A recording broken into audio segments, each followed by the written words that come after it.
नमस्कार दर्शक बंधु बहुत बहुत स्वागत जनाऊँगी मु आपण मानकु मो चैनल मोर सही रे आज आम बंधाकोबी चॉप बनैबा उपरु क्रिस्पी आ भितरु बिल्कुल सॉफ्ट बंधाकोबी चॉप बनैबा आशा करूची आपन को रेसिपी टी भल लागिवो जदि भल लागिला रेसिपी ताले सब्सक्राइब करंतु मो चैनल को आ पाखरे थिबा बेल आइकन रे क्लिक करिबा को भूलंतु नाही।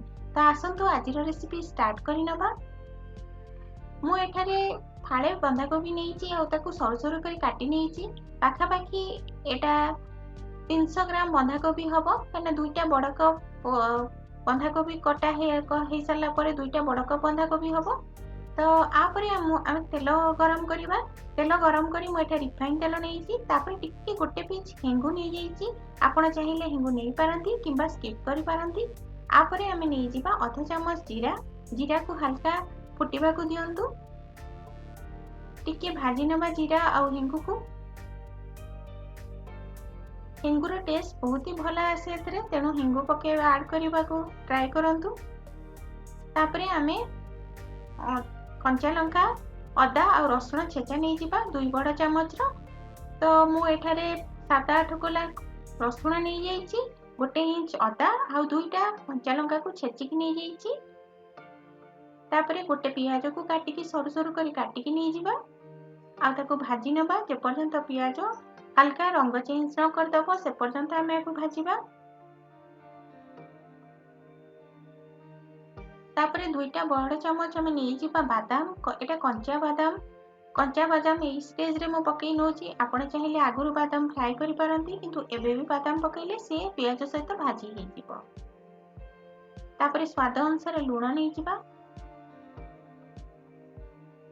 1/4 टीस्पून नहीं जिबा हळदी गुंड आउ अध चामच आम नहीं लंका गुंड आपण आपन टेस्ट हिसाब रे कम बेसी करि पारंती।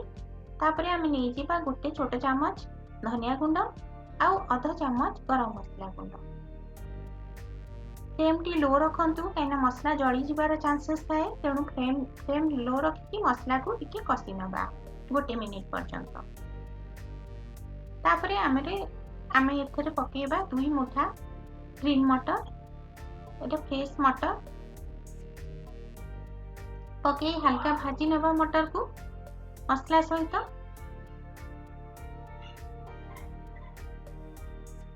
एबे आमे आधरे बंधाकोबी पकई दबा। बंधाकोबी मु काटिकी सरू सरू कर काटिकी धोई नहीं तो 2 कप बंधाकोबी हम एटा पाखापाखि 300 ग्राम बंधाकोबी हम आम एटा पकईकी याकू भलसे भाजी नबा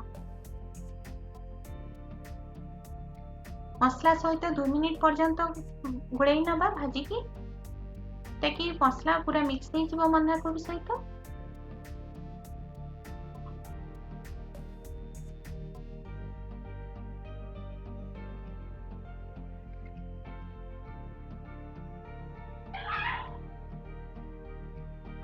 एहा परे आमे याकू घोड़े की कुक करवा जे पर्यंत कि बंधाकोबी बिल्कुल भी सॉफ्ट न हो जाइछि से पर्यंत आमे याकू कुक करवा। बंधाकोबी देखंतु सिझी गलानी रेडी हो गलानी बंधाकोबी। एबे आमे आधरे 2टा बड़ आलू को सिझे थिबा 2टा बड़ आलू को आमे एठी चकटिकी पकई नबा। आलूटा बाइंडिंग रे हेल्प करे सेति पई मु एथरे आलू पकोछि। एटा बंधाकोबी चॉप तेणु बंधाकोबी रो क्वांटिटी अधिका रहिबो आ आलू रो क्वांटिटी कम रहिबो तेणु बंधाकोबी डबल नियंतु आ आलू ता अधा नियंतु जेतकी बंधाकोबी ता अधा आलू नियंतु। जस्ट बाइंडिंग करिया पई आमे एठारे आलू यूज करूछे। तो आलू को भलसे गोळेई नबा बंधाकोबी सहित।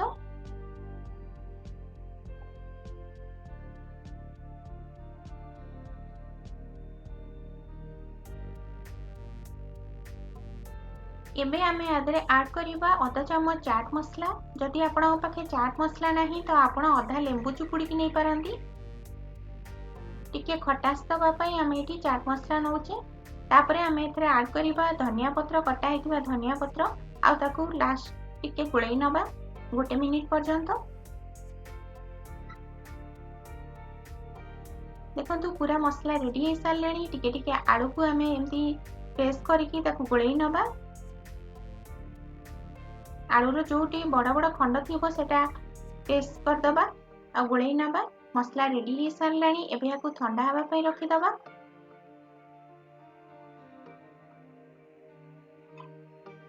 एबे आसंतु बेसन गोळेई नबा। बेसन गोळेवा पई आमे कोटिंग पई जो बेसन गोळेवा सेति पई आमे गोटे कप बेसन नबा। गोटे कप बेसन रे मु 2 चमच चाउଳ गुंड नेइची। आपनक पाखे जदि चाउळ गुंड नाही तो आपण 2 चमच कॉर्नफ्लोर नै पारंती। आ द्वारा चॉप टी बहुत ही क्रिस्पी बनिबो और बहुत टेस्टी लागिबो। तापरे आमे स्वाद अनुसार लूण नै जिबा। तापरे 1/4 टीस्पून आमे हळदी गुंड नै जिबा। आउ आधा चमच लंका गुंड नै जिबा। एहा परे आकु टिके गोळेई नबा। आपरे आधरे नबा आमे 1/4 टीस्पून बेकिंग सोडा खाइबा सोडा नबा। सोडा द्वारा एटा टिके फुली जाए और बहुत भलो लागे। तो पानी मिसई याकू भलो से स्मूथ बैटर कोटे बनै नबा। अल्प अल्प पानी मिसांतु कहिना एका साथे पानी मिसेले सेटा बेसी पानिया भी ही जाई पारे। तेणु अल्प अल्प पानी मिसेबा। ठीक एमती टिके हल्का पानिया नथिबो कि बहलिया बेसी नथिबो एमती बैटर हमकु बनेबार अछि ताकि कोटिंग टा भलो से लागिबो आउ चॉप टी भलो बनिबो। देखंतु एबे मसला पूरा ठंडा हे सारलानी। जेमती आमे आलू चॉप पई आलू गुड़ा बनाऊ ठीक सेमती आमे एठी गोल गोल गुड़ा बनै नबा मसला रो।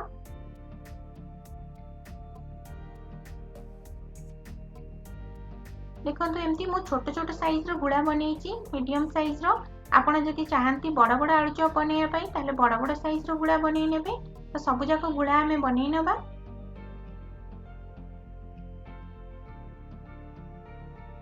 एबे आसंतु केमती डीप फ्राई करिबा देखिबा। तो गोटे गुड़ा आमे एमती बेसन रे डीप कर दबा। बेसन रे पकई सारला परे ताकू चामच सहाय्य रे एमती बुड़ेई नबा आउ आकू गोटे गोटे करी छानिबा। आपण चाहिले हाथ रे भी करि पारंती एटा। तेणु गरम तेल बिल्कुल गरम हवा दरकार। आ चामच सहाय्य रे मु एमती गोटे गोटे करी छानी नउची। मु आउ थेरे आपण को देखै नउची। गोटे गुड़ा नै आमे बेसन रे कोट करिया पई रखि दबा। बेसन को कोट कर नबा चामच सहाय्य रे आ ताकू गरम तेल रे छाडी दबा।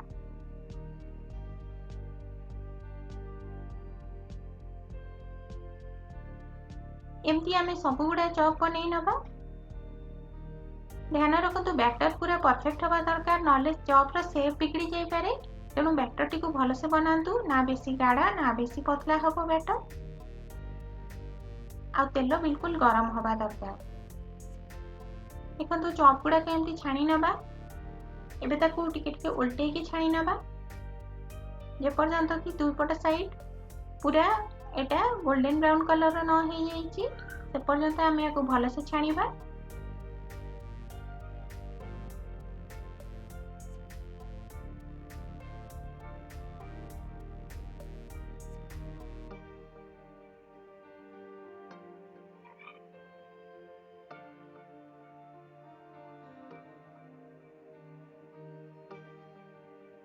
रेडी हे गलानी हमरो चॉप सर्व करिया पई गरमा गरम सर्व करंतु चटनी किबा केचप सहित बहुत ही भल लागिवो।